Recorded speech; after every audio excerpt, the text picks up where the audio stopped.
Oh, my friend, it's so nice to be with you again. It's wonderful to be with you also. It's always wonderful to be with you. Yeah. And we have so much to talk about, even though it's been only a short time. Yeah.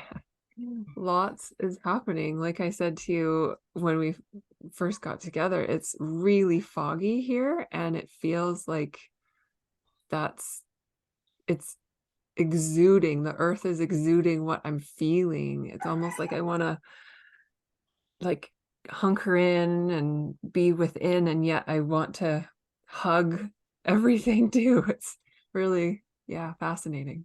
And it's also fascinating because we have a new moon coming up, and everything about the new moon is tying right into exactly that foggy feeling. She Yeah. has this quote in here. Let me see if I can find it here. Oh yeah, actually the key words for the new moon are healing, confusing, see the funny side, and see the bigger picture. How Right. much more accurate can you get? Yep. Absolutely confusing. That's definitely come up. And see the bigger picture. And I mean, the whole thing is just,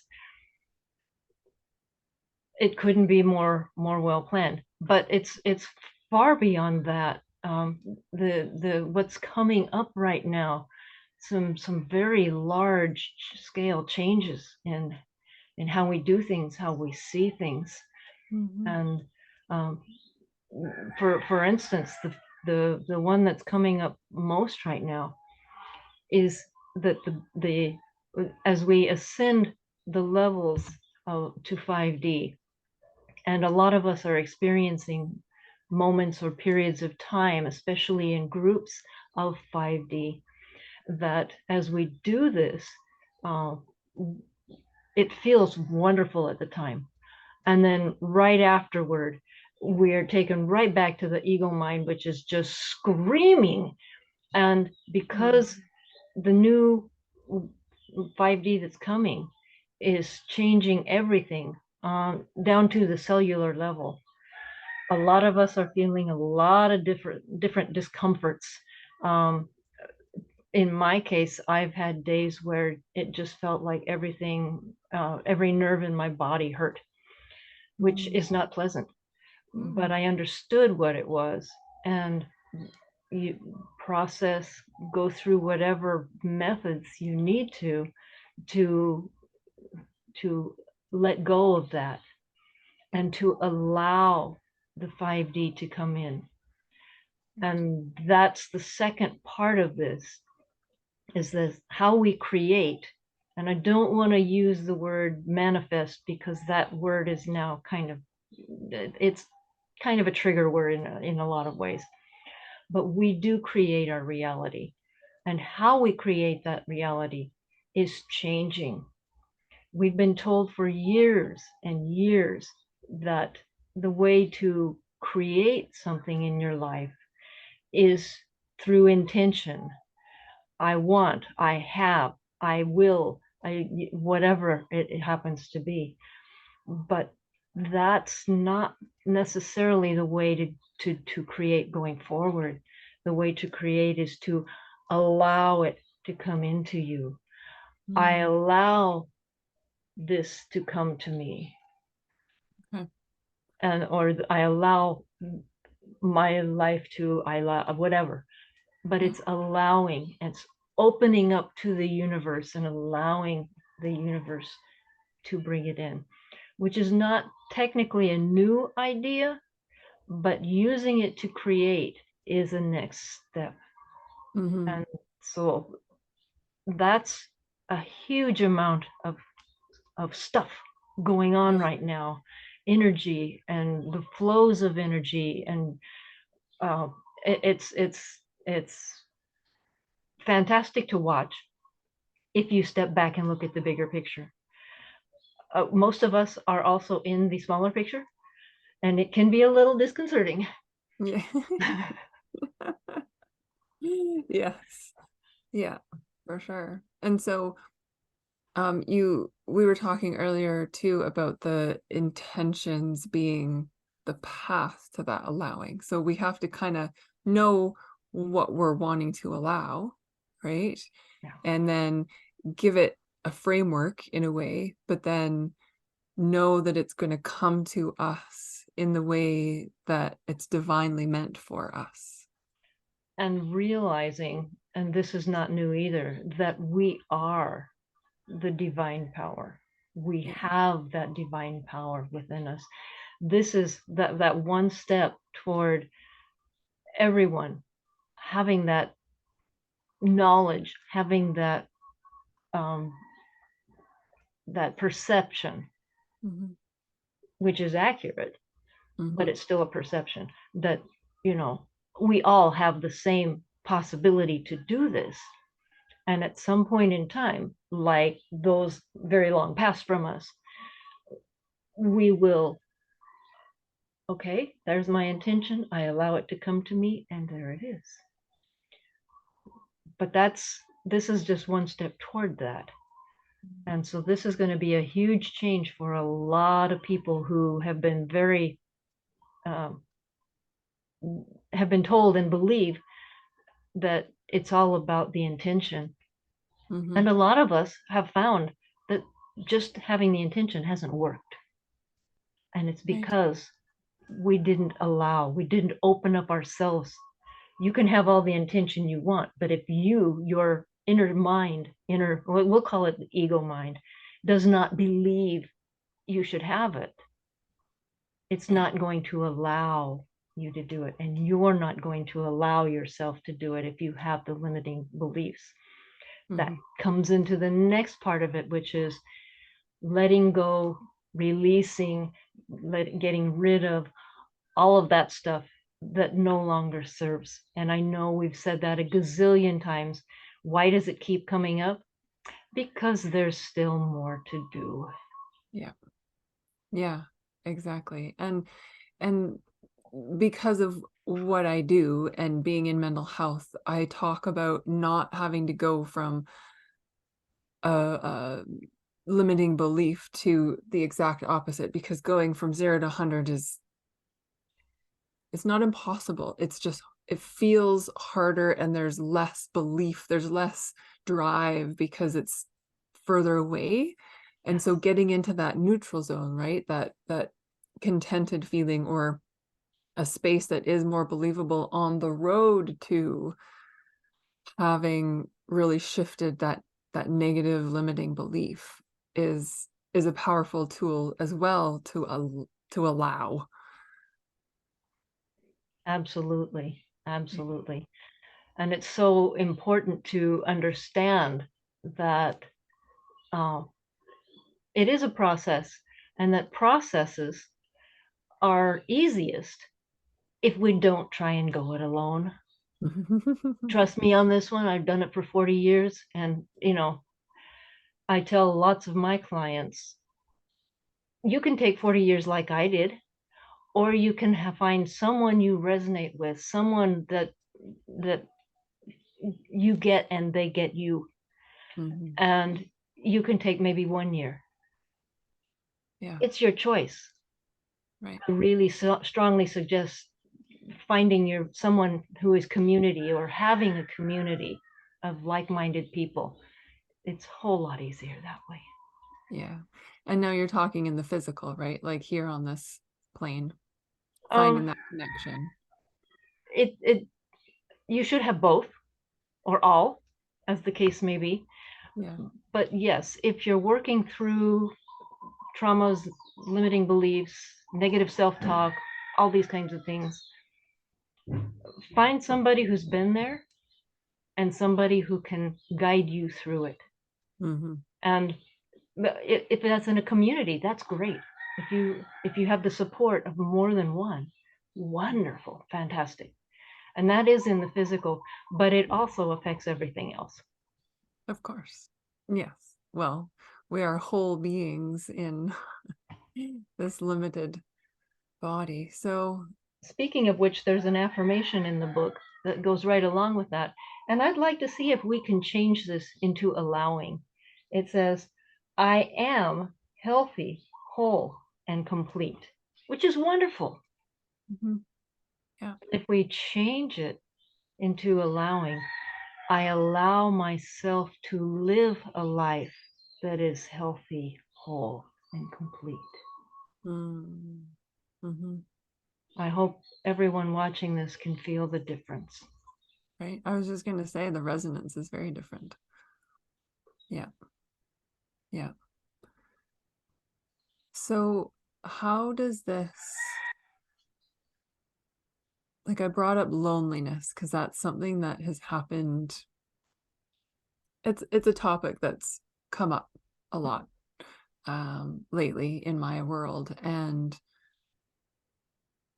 you and I know, and hopefully the people watching know that we're never truly alone, even if physically we look around and there's no other two-legged or four-legged being, three-legged maybe, in our space.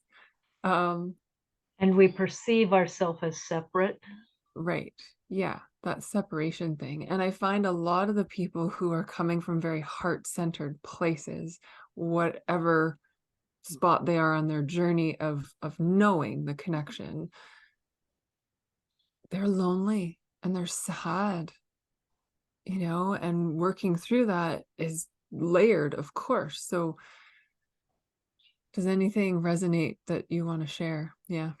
Yes, actually, this is part of the process. As you have people who are elevating, they're not elevating, they're expanding, and they're getting into new energies and new ways of being in the world and such. And it is a natural part of that, that if there's other beings around you who maybe in your family or whatever, who are not ready for that and are still holding to the old ways, of course, those people are going to not resonate anymore, and you're going to fall apart from each other. Not necessarily fall, but you're going to move apart from each other. This is very disconcerting, and it can feel very lonely because you may be losing family, friends, and I've had clients who've lost completely, everybody around them. And they're like, why am I doing this? But then they realize where they're going, when they realize where they're going, Mm-hmm. and that, okay, my life has changed. I'm in a different environment now. And Mm-hmm.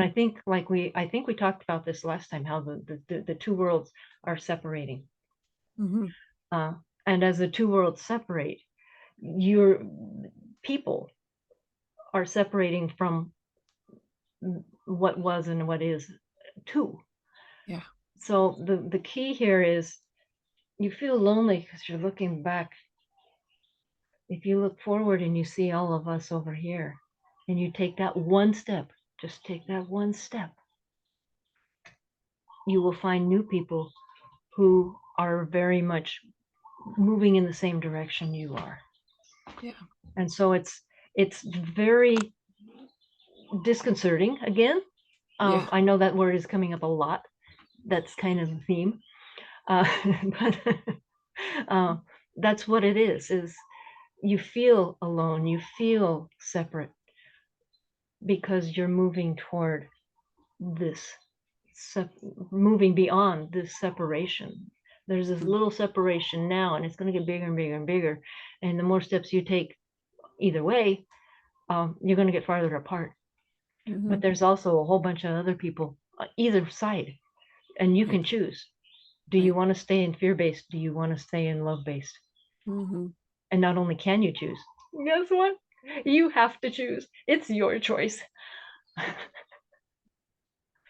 Yeah, which is scary. It is.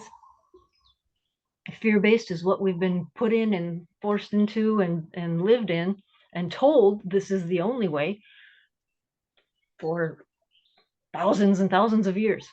Mm-hmm. Yeah. And it's kind of scary to walk on this new ground that is untried and untrodden. And Yeah. at the same time, it has beautiful flowers everywhere. Mm-hmm. Yeah, it does. I love that. Mm. And I hope that helps these people who are feeling so discombobulated because of everything that's happening.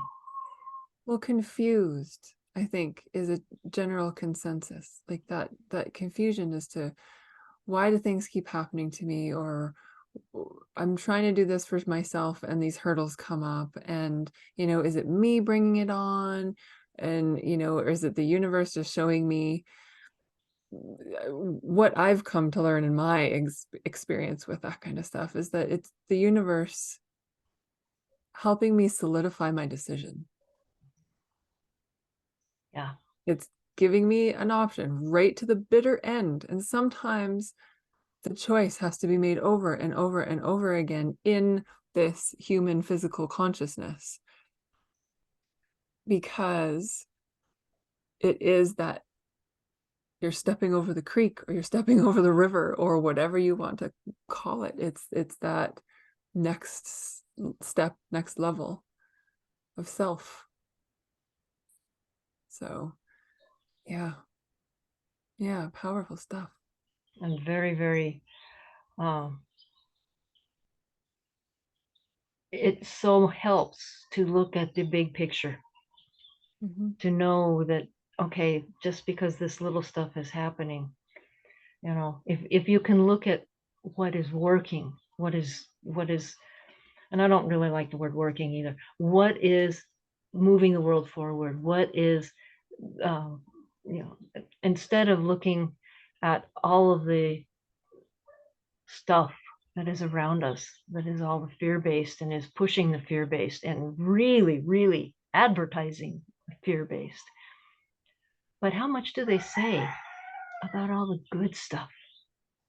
Look for the good stuff.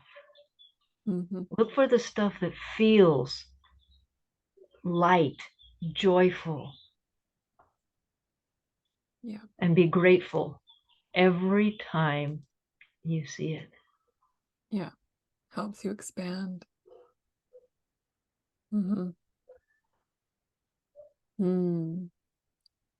Yeah. Allowing the opportunities. Yes. Right. Yeah. It's very cool. Inviting and allowing the opportunities. Yeah. Yeah. And that might be, I've heard it, somebody was talking and they said, I found a penny. And I said, thank you, more, please. And then I found 2 pennies. And then I said, thank you, more, please. But at some point in time, the ego mind starts going, aren't you getting greedy? As long as you're saying, thank you, more, please, you're not greedy. You're allowing, thank you, Yeah. Yeah. Neat. And more please is an ask, but you can also say, you can target it a little more. Thank you, I allow more into my life. Definitely.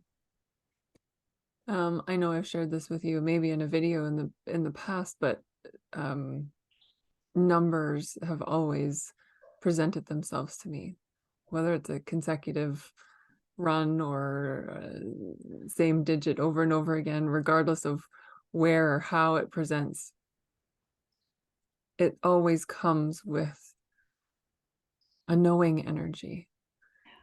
And I remember the first time I was in grade 10 and I looked at the clock, and then afterwards I talked to my mom and I said, what was going on at this time? She goes, oh my heavens, and then she said that's what was happening for me. And it was this connection, and sometimes we have those connections with our parents or with someone else in our lives.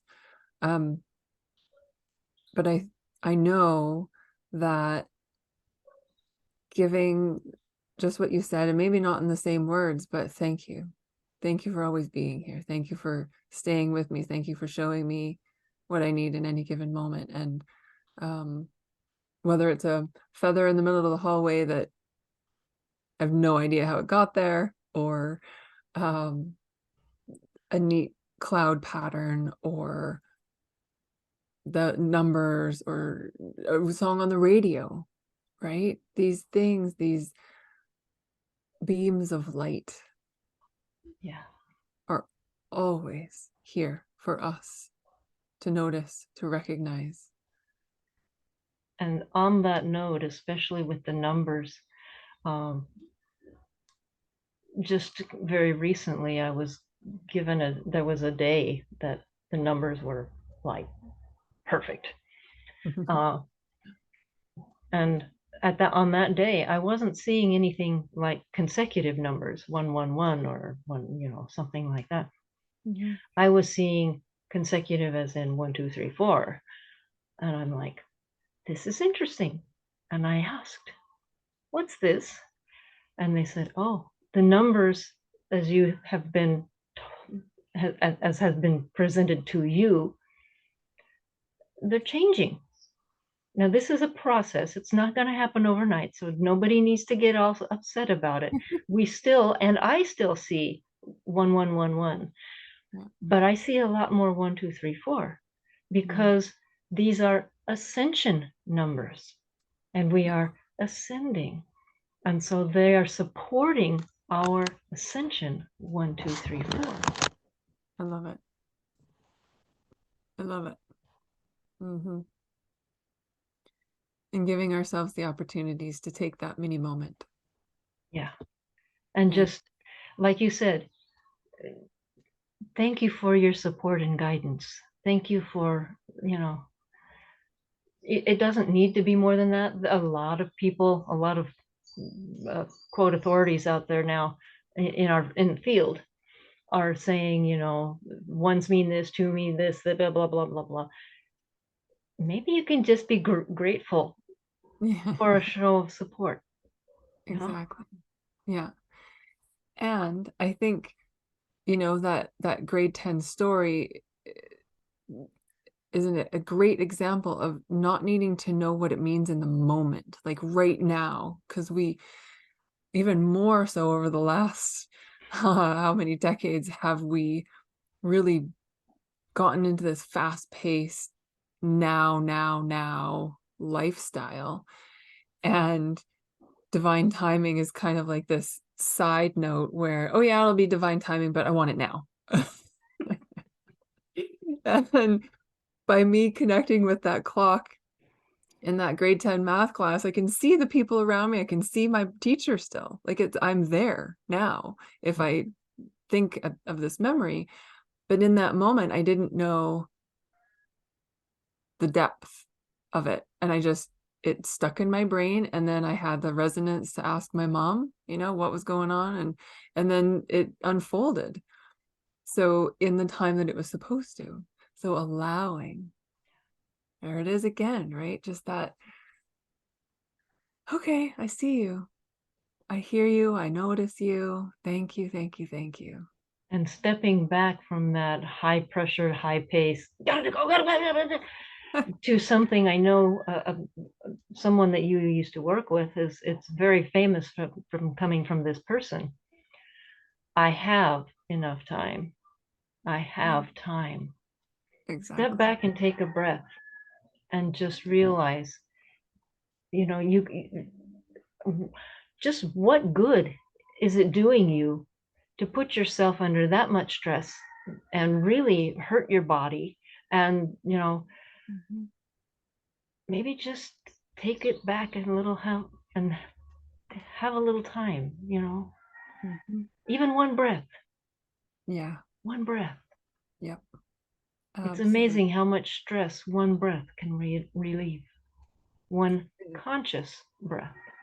Yeah. And wherever we hold the tension, with all the NICU parents I work with, I talk about mini moments. If we're at the counter brushing teeth and you notice you're brushing your teeth like this, just, oh, okay, brush your teeth, right? If you're at the sink and you're thinking about everything okay, I got to go and get Timmy at 2 and da da da da and do this and this and this. Oh, okay, I have time. Or It's if you're just, eating and you're going, yeah. oh, wait a minute. Oh, let's Okay, I'm going to chew this right. let's taste this. Let's taste this for a second. Yeah. Yeah, the mini moments. Right. Yeah. And it doesn't take long. It's seconds. Yeah. Yeah. Seconds. You have a second. Mm-hmm. Yeah, we do. We have all sorts of fun things. We talked about time last time too. So, Time I is have really, really, really changing this. as it needs to. Our linear time is not serving us. We've allowed linear time to become a master, not a tool, Mm-hmm. and that needs to change. Mm-hmm. Yeah. Yeah, for sure. Yeah, it's come into play like where I am, we get very dark. We're coming into the darkest part of our year, coming to December 21st, the solstice, and we feel it. We want to quiet down. We don't want to go anywhere after 3:30 and it's even darker earlier further north. Um but time and so the sleep is also an issue right now where people are feeling like they sleep too much or they don't sleep enough because they're awake and they need to be awake because they have all the lights on in the house because they're trying to stay awake so that they don't wake up at 4 o'clock in the morning. And then magically, of course, our phones often listen to us. I get this article about a medieval sleep study and how they used to have first sleep and second sleep. And the shamans and the teachers back then said, oh, well, when you wake up between, midnight and 3 is the equivalent now. This is the best time to do your baking or to restart the fire or to make love, like have sex or all this stuff because you're in that sort of primal between sleep zone.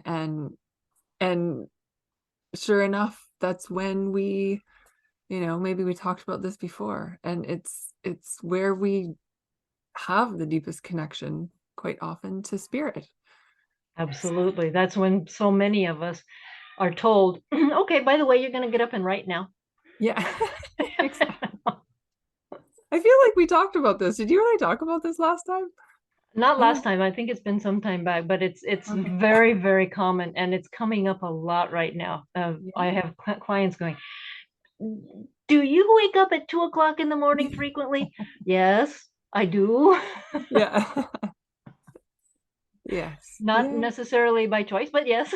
Yeah. But what I find is, okay, you're sleeping and you wake up at this weird time. Mhm. That's when it's supposed to be the middle of the night and everybody's supposed to be sleeping. Mhm. If you then get up and do whatever it is that you are supposed to do at that moment, and they generally tell you, and then you go back to bed. For me, as soon as I get back in bed, I'm just in a state of gratitude for so much, everything that they've given me and everything. And then I go back to sleep and it's the best sleep of the night until I wake up. And I can wake up then refreshed. And maybe it's only a couple more hours. Maybe it's like, depending on what time it is, 2 or 3 hours. Mhm. But it is such a wonderful sleep. I love that. It's true. Yep. Instead of fighting it, here it goes again. Got Yep. that word? Allow. I love it. Well, and I was just going to say that's how babies are. Like, if we are really tending to our children, we notice that they wake up to feed. This is what they need. And then they have a beautiful sleep. And then they wake up to feed. And then they have this, like, very gentle, loving sleep, you know? But if they wake up and they're not tended to, if they're not cared for, if they don't get what they need, then it's very disjointed. Why should it be any different as we grow up? Because you're an Right? adult. Yeah. Well, who says? Let's redefine that, right? So And that is a perception, by the way. exactly. Yeah, I know. Yeah. Oh, this is all just so comforting. I was going to use magical. There's like uh, magic really has nothing to do with it in the sense of how it's defined right now, but the feeling that magical brings, And right? that's the difference between magic, MAGIC, and magic, MAGICK. Ah. Okay. Magic is what we're feeling so much of now. And that's what we use to create and to, um, to process. And I mean, it's everywhere right now. Yeah. Yeah. That's nice to know. Again, it's comforting. And it's And we, normal. yeah. It's our normal state. And we're moving back to our normal state, Mm. which is disconcerting because we haven't had our normal state for thousands of years. Yeah. I wonder why we forgot about it. We didn't, yeah, kind of we chose to, but we were all but forced to Mm. because that didn't serve the powers that be.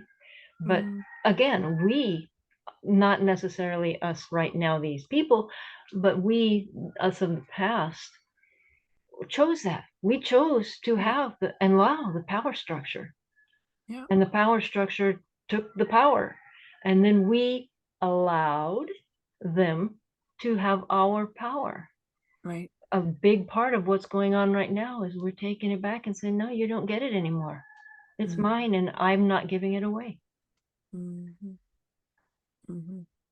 And that's Yeah. a big part of forgiveness too, is I'm not going to allow you to have my power. Yeah. It's not necessarily this was right or this was okay, but more, I'm not going to allow you to have my power. Mm-hmm. Yeah. Mm. Nicely said. Yeah.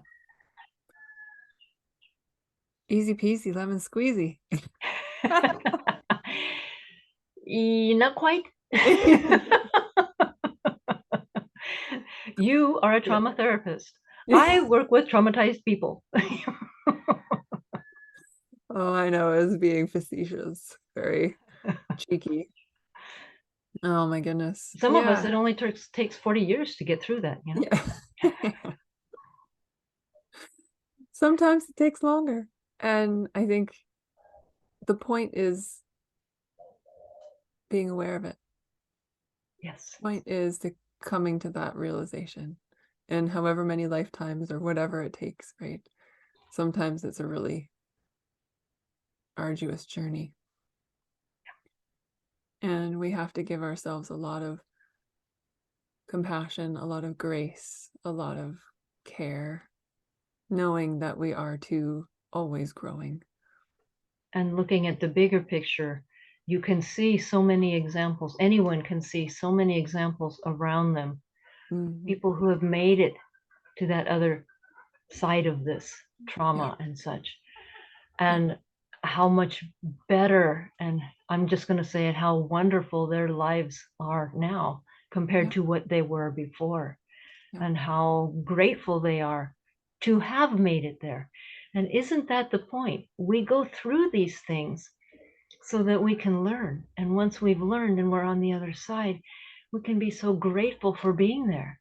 Mm. If we don't have anything to compare to, which is, and we'll go to this in a minute, how can we know what we've got? Which Mm. is why people and the universe and everything was created. The all that is was like, I would really like to know how it feels when you don't have this unconditional love all the time, so that I can appreciate it, so that everything else can appreciate it. And that's how everything was created. That was the Mm. premise on which everything was created, and why separation was allowed to be. Mm. And so Because that all of creation and all of everything that's out there, because they're all watching us, they're all with us, they're sharing our experiences and going, oh, that's how that feels. Oh, I see how that feels. And then you get to the other side and they're like, we're so glad you made it here. yes. Yeah. And I think we need to just clarify too, not necessarily comparing for competition. Yeah. It's Yeah. comparing because you're curious about growing. You're curious about like uh it's that the one side of it is like keeping up with the Joneses, right? Oh, I need the boat in the garage, and I need the fancy car, and I need the this, and I need, no, that's maybe some people's journey at this point. Okay. And that's What not did the you learn comparison, from it? right? That's not the comparison that we're talking about. Yeah. Yeah. Yeah. So, Yeah, yeah. and all of that stuff really doesn't matter. Mm, What does matter is all of the learning, all of the growing, all of the evolving that has mhm. been done. Yeah. And you and I both know very well that we can't take any of that physical stuff with us. No, no. I've heard it said often that you don't generally see a hearse with a U-Haul behind it. Yeah.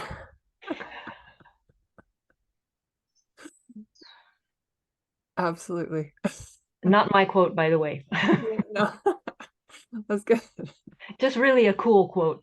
Yeah, totally. Lightens the darkness there.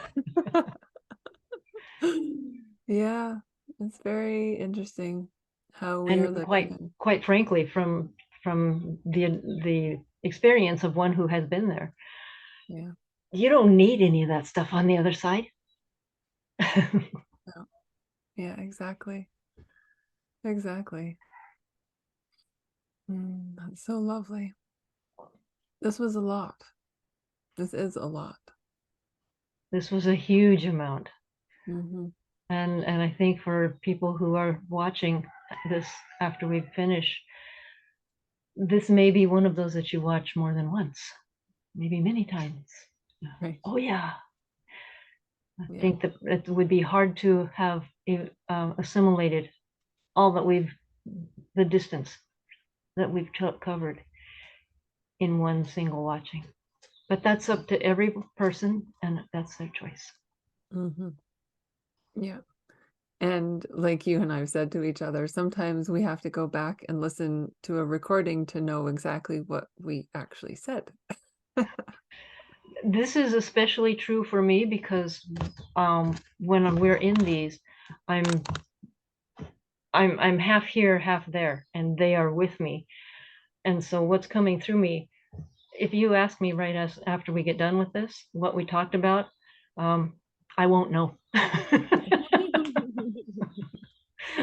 Which is the neat part. And that can happen to me too. Sometimes in session I'll say something and the clients, silent, they need some time to process, and then they say, "Can you say that again?" I'm like, "Oh, what did I say?" It's that flow state, Mhm. that allowing. Yeah, and being in the flow state, which is so important. Yes. Yeah. It's very, very cool. Thank you, my friend, always. And the wisdom keepers, thank you too. And thank you always for time together. It's always a pleasure, and I'm always grateful for it. Me too. Okay, thank you.